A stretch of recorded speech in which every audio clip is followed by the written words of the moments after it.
Olá pessoal, estamos aqui para dar início à nossa aula de embriologia e histologia comparada.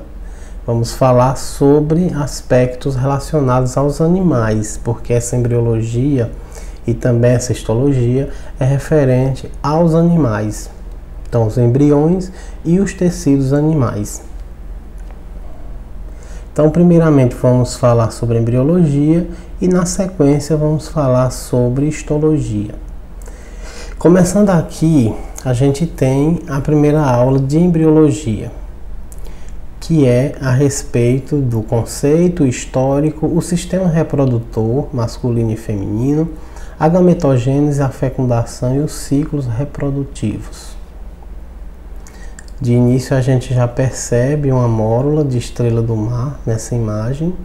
Então, só relembrando e também antecipando o que a gente vai falar daqui a pouco, a mórula é quando começa a haver várias células dentro do embrião, isso é o embrião dela, e aqui a gente vê que já tem 4 células aqui dentro. Então já houve 2 divisões celulares nesse embrião. Bom, primeiramente o que é embriologia? É a mesma coisa de biologia do desenvolvimento. É a parte da biologia que estuda os embriões animais, ou seja, desde a fase de ovo zigoto até a forma independente semelhante ao adulto. Então é o processo inicial que dá origem às características, aos órgãos, às estruturas, tecidos desse animal. Desenvolvimento é uma expressão do fluxo irreversível dos eventos biológicos ao longo do eixo do tempo. Então, depois que o organismo é gerado, vai acontecer o que a gente chama de desenvolvimento biológico.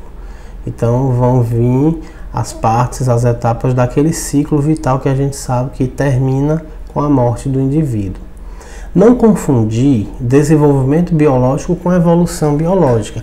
A evolução biológica é um processo de mudança no DNA e que é repassada essa mudança para as novas gerações.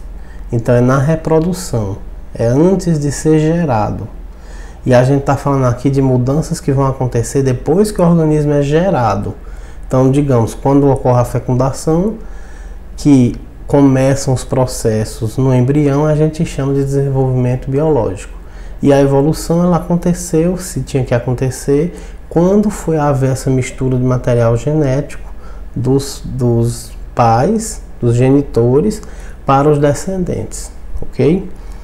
Essa imagem mostra exatamente o que é esse desenvolvimento que a embriologia estuda, essa etapa que a gente chama de ontogênese ou ontogenia.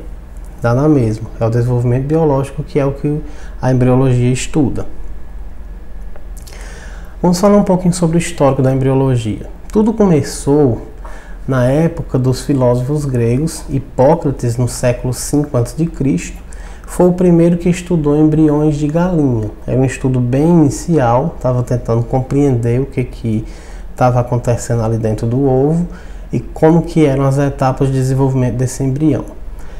No século seguinte, século IV a.C., Aristóteles, ele defendeu a ideia de epigenismo. Isso foi uma coisa muito moderna para a época dele, porque ele estava querendo dizer que os descendentes vinham de algum material que vem do pai e que vem da mãe. Então, não somente de um deles, e sim dos dois. Isso foi o que a gente chama de epigenismo. E por conta disso, o Aristóteles é chamado de pai da embriologia. Mais uma coisa que Aristóteles é pai, né?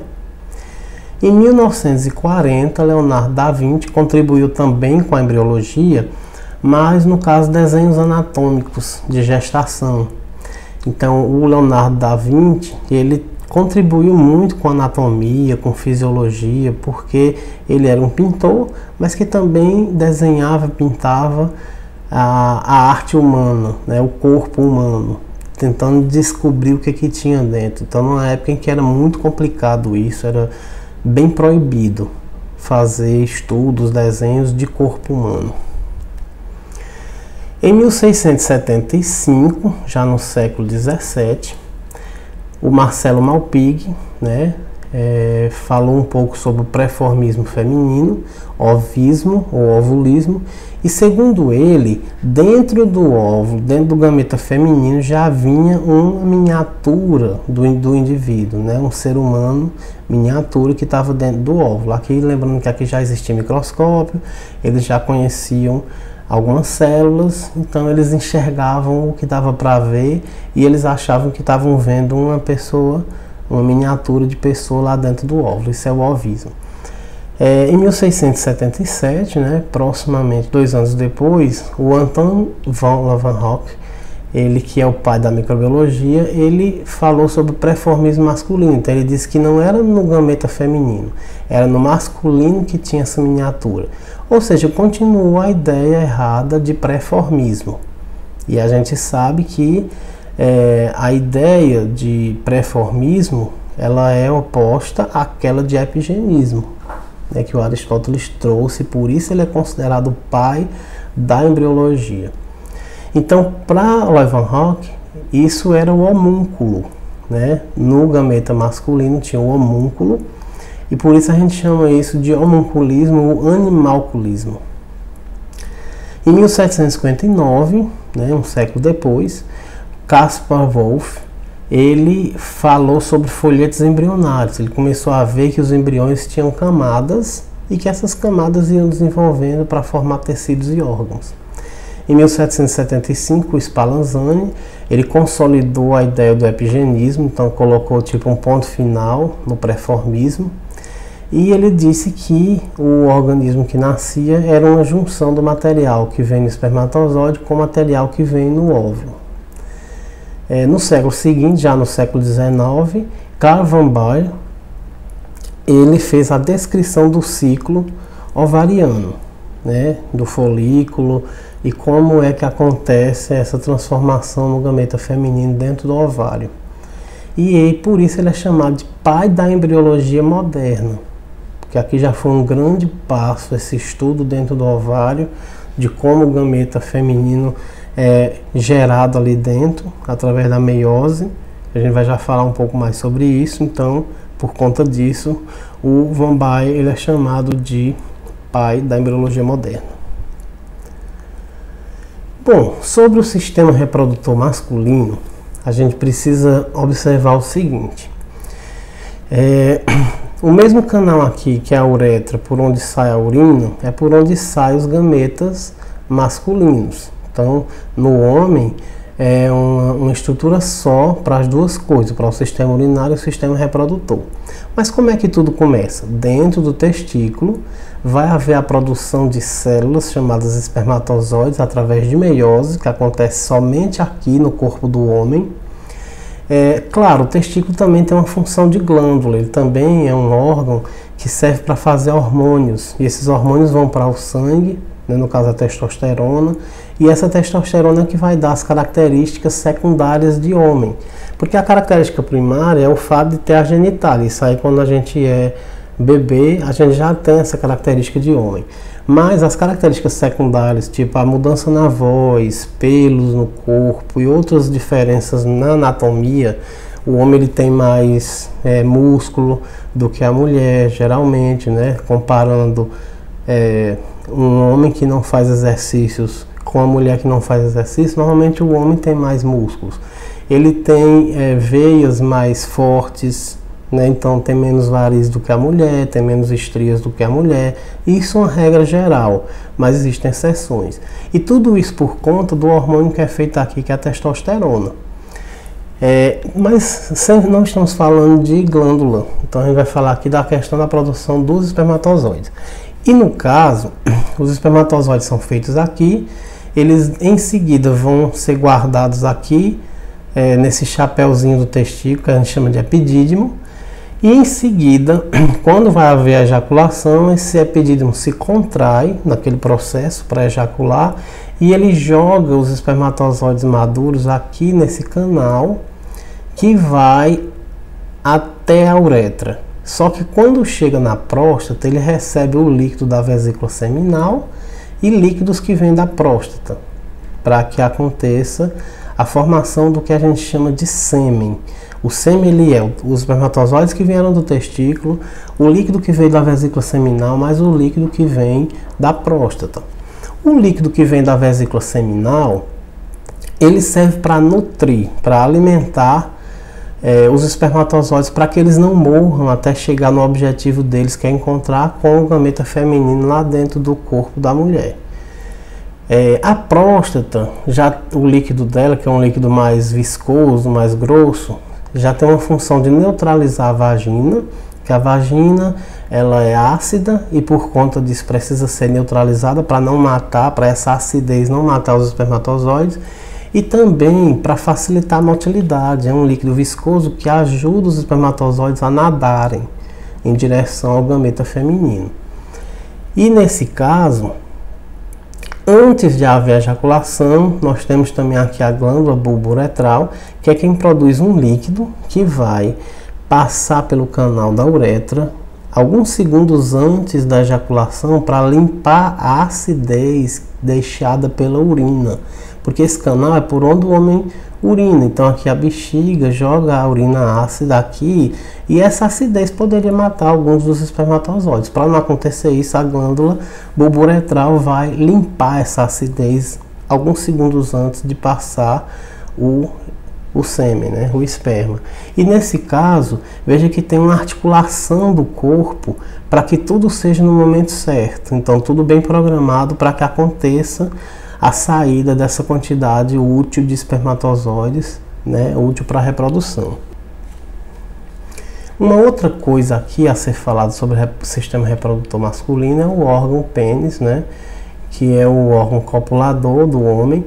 Para que aconteça todo esse processo e para que aconteça de uma forma efetiva para fecundação, o pênis ele precisa estar ereto, e para que ele esteja ereto, os corpos cavernosos, que são duas estruturas que tem dentro do pênis, precisam estar cheios de sangue,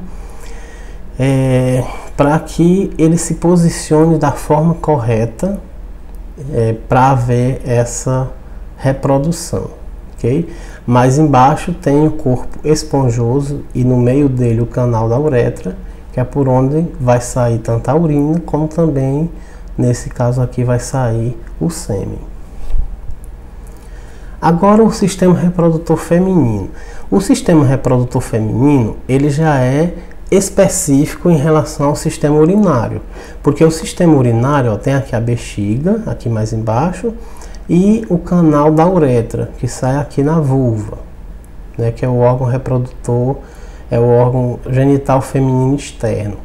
Mais abaixo tem o canal da vagina, que é onde vai haver a entrada do pênis, e no final desse canal a gente tem uma coisa chamada cérvix, ou colo do útero, porque aí começa o útero. O cérvix é uma parte mais dura, tipo uma parede, e no meio tem um furo, que é justamente por onde tem que entrar os espermatozoides, né, o sêmen, para atingir as tubas, que é já chegando no ovário, e é aqui que ocorreria a fecundação.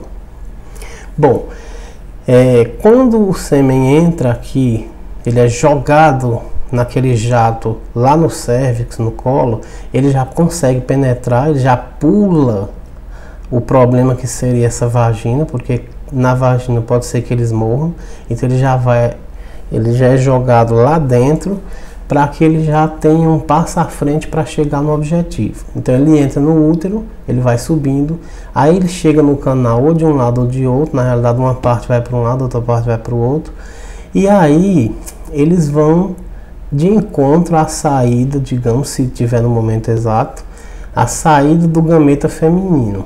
E é aqui que vai acontecer, nesse comecinho da tuba, que vai acontecer a fecundação. Claro, aqueles espermatozoides que foram para o outro lado, naquele mês não tem liberação de gameta naquele outro lado, eles já vão estar indo para o lado errado, né? Então vai dar sorte de cada espermatozoide ir para o lado certo naquele mês. Normalmente a mulher só vai liberar o gameta feminino de um dos lados, em um dos dois ovários naquele mês. Bom, e como é que esses gametas são produzidos? O nome desse processo se chama gametogênese, ou seja, produção, gênese, origem de gametas. Isso acontece através de processo chamado de meiose, que acontece no homem no testículo e no caso da mulher acontece lá dentro do ovário da mulher. Antes de ter essa meiose, existem várias mitoses que vão gerar, lá dentro do testículo e do ovário, que vão gerar as células chamadas gônias. Aí, claro, esses nomes aqui, gônias, citos, aí depende se é no homem ou na mulher. Então, no homem é espermatogônia, na mulher, ovogônia. Espermatócito, na mulher, ovócito. Nesse caso, o que vai acontecer? Existe uma grande diferença da gametogênese no homem e na mulher. Existe uma grande diferença. Qual é essa diferença?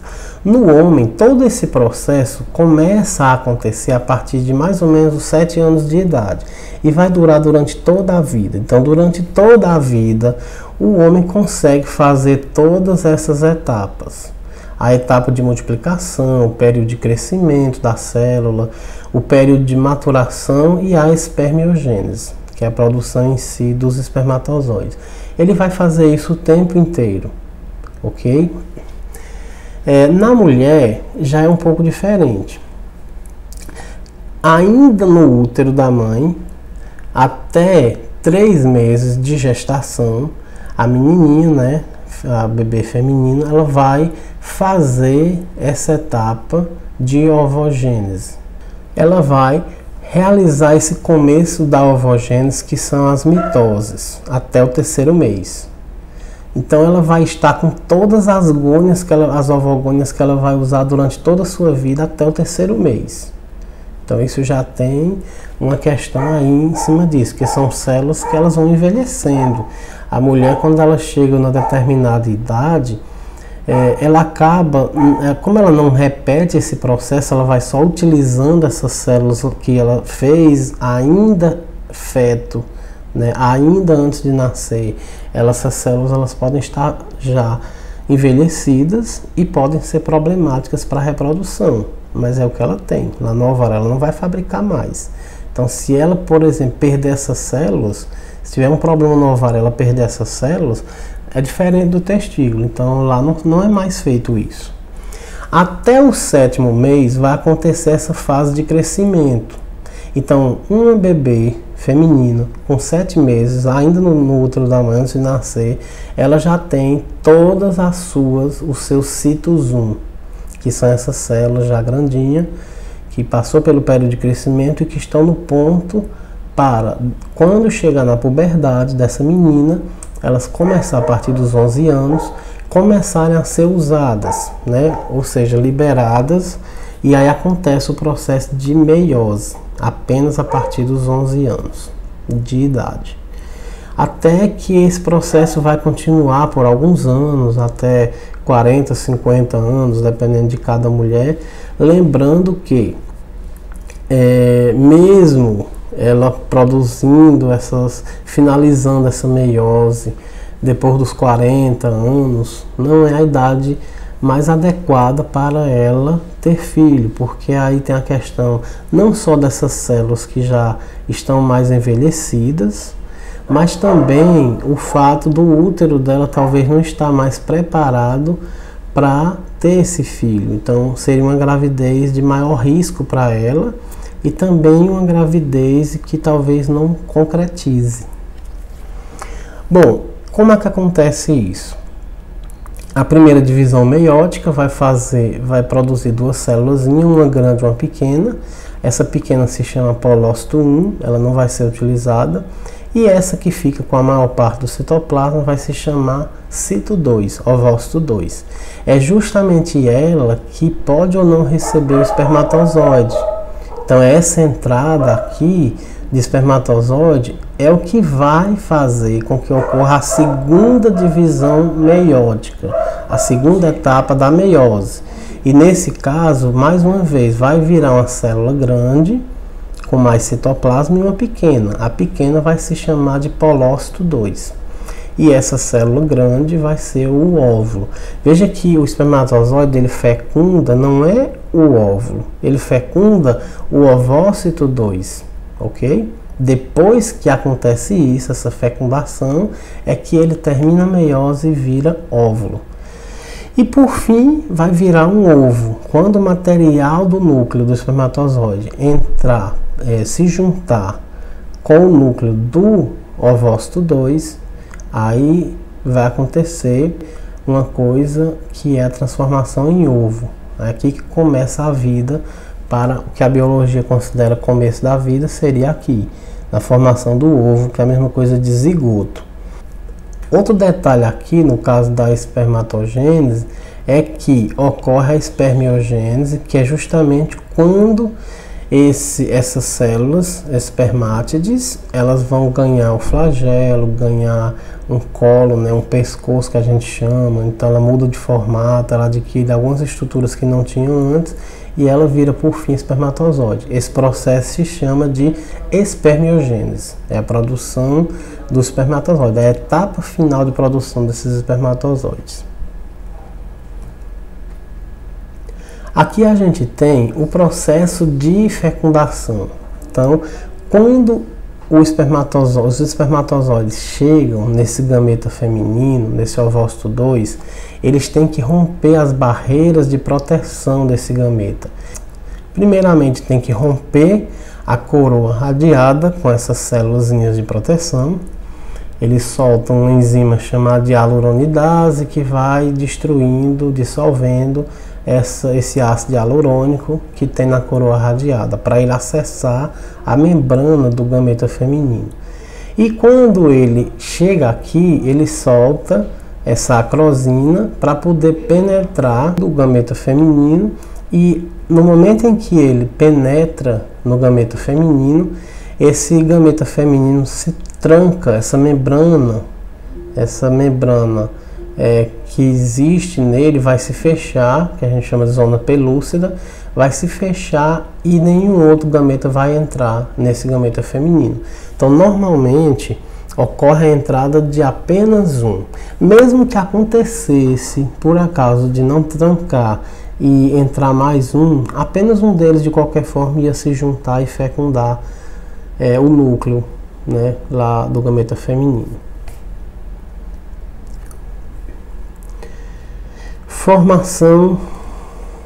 A formação do óvulo, né? Como é isso? Como é que é esse procedimento? Aqui dentro do ovário vai acontecer o ciclo ovariano da reprodução. Isso aqui envolve a questão hormonal para a mulher, isso é o ciclo dela praticamente mensal, né? De 28 dias mais ou menos, é o que normalmente acontece. E que a gente tem os folículos primários, esses folículos eles vão amadurecer, vai virar o ovócito primário, ele vai desenvolvendo até que ocorra a liberação do ovócito, chamado ovócito secundário, que é o que é liberado aqui para haver ou não a fecundação, e esse restante de material do folículo, porque isso se chama folículo, aqui é um folículo maduro, pronto para acontecer a ovulação. Esse material aqui do folículo, ele vai ficar amarelado e vai se chamar de corpo amarelo, né? O corpo lúteo, como a gente costuma falar, uma coloração mais escura. A gente vai já falar um pouco sobre isso. Isso tem a ver com hormônios também, porque isso aqui produz hormônios, isso aqui produz hormônio, e são os hormônios do ciclo reprodutivo da mulher. Como que é isso? A gente chama isso de ciclo menstrual. Então, o ciclo menstrual não envolve apenas essa camada que se enche de sangue, a camada interna do útero, que é o endométrio, e é liberado em seguida e enche de novo de sangue, e depois é liberado o material se não houver a gravidez. Existe também toda uma questão hormonal envolvida, e isso tem a ver com aquilo que acontece lá dentro do ovário e também com uma glândula que existe na cabeça da mulher, né? Também tem no homem, né, com outras funções, essa glândula chamada de hipófise. Nesse caso aqui, ó, a gente tem o folículo desenvolvendo. Esse folículo, quando ele está desenvolvendo, na hora que acontece a ovulação, o que acontece com a temperatura da mulher? Ela sobe um pouquinho, né, quase 1 grau a mais. ela fica com a temperatura mais quente a partir do momento da ovulação até terminar esse ciclo e acontecer a menstruação. Então isso aqui tem a ver até com temperatura no corpo da mulher. Mas o que acontece? Da hipófise vem 2 hormônios. Esses hormônios é o hormônio luteinizante e o hormônio folículo estimulante. Esse hormônio folículo estimulante, ele está em maior quantidade, aqui esse verdinho, nesse começo do ciclo, que é quem vai estimular o folículo a desenvolver. Ok? Ou seja, a mensagem vem da hipófise pelo sangue. Quando a mensagem passa lá, o hormônio passa lá no ovário, acontece essa maturação do folículo. Aí acontece a ovulação, né, que é a saída do ovócito secundário. O que vem depois? O que sobra é o corpo lúteo, que a gente viu na imagem anterior. E aí, esse corpo lúteo, ele vai também amadurecer, digamos, só que através de outro hormônio que vem da hipófise, que é o hormônio luteinizante. O momento em que o hormônio luteinizante, o nome já está dizendo, luteinizante, corpo lúteo, ele está em maior quantidade, é justamente aqui, ó, na metade do ciclo, no 14º dia, que é justamente quando acontece essa ovulação e o começo da transformação para corpo lúteo, né? E o que acontece aqui depois? Eles vão baixando esses hormônios e começa tudo de novo. E dentro do ovário, o que está acontecendo? Bom, o folículo que foi estimulado aqui pelo LH, ele está produzindo também um hormônio, que é o estradiol. Esse estradiol, ele faz com que o útero se prepare para a gestação, né, uma das funções dele. Então ele vai fazer com que seja aumentada a camada interna do útero, o endométrio, ela fica forrada com sangue, com vasos, para receber uma possível gestação, né? Para haver uma possível fecundação ali. Nesse caso, quando chega no 14º dia, que acontece a ovulação, essa quantidade aqui baixa desse hormônio, e aí vem um outro hormônio também do ovário, só que dessa vez ele é feito pelo corpo lúteo principalmente, que é a progesterona, e vai finalizar esse procedimento de irrigação do endométrio. Esses hormônios vão cair também depois que passar o 28º dia, que começar a menstruação. E aqui embaixo a gente vê a imagem do que está acontecendo no útero. Aqui a menstruação, a saída dessa camada com sangue, porque não houve uma gravidez, e um novo preparo naquele mês para que receba uma possível gravidez. A gente vê como vai ficando mais grosso o útero, ele vai ficando mais apertado lá dentro, porque ele vai se enchendo de sangue, vai se forrando, ok? Agora falando de outros animais, né, já que essa disciplina embriologia sobre os animais não é só sobre o corpo humano. Nos outros animais, mesmo mamíferos, a gente tem não exatamente menstruação, a gente chama de cio, de estro. É o ciclo estral, em que não acontece exatamente esse derramamento da camada interna do útero, do endométrio. Então, geralmente essa camada ela é reabsorvida pelo próprio útero. Ocorre até a morte, geralmente, não é exatamente até determinada idade. E normalmente as fêmeas dessas outras espécies elas só se sentem atraídas para ter relações sexuais com os machos nesse momento. É uma coisa bem mais técnica, é para a reprodução normalmente, e ela tem aversão a ter relação em outros momentos, mas quando ela está no cio, ela fica procurando o macho, ela solta um cheiro também para atrair o macho, para que esse macho faça a cópula com ela e coloque os gametas femininos dentro dela para que ela desenvolva essa gestação. Aí tem animais que são chamados de espécies monoéstricas e as espécies poléstricas. Então, no caso, as monoéstricas poucas vezes no ano. Então, 1 ou 2 vezes no ano acontece esse cio. Já as poléstricas, elas são espécies que acontece o cio várias vezes no ano.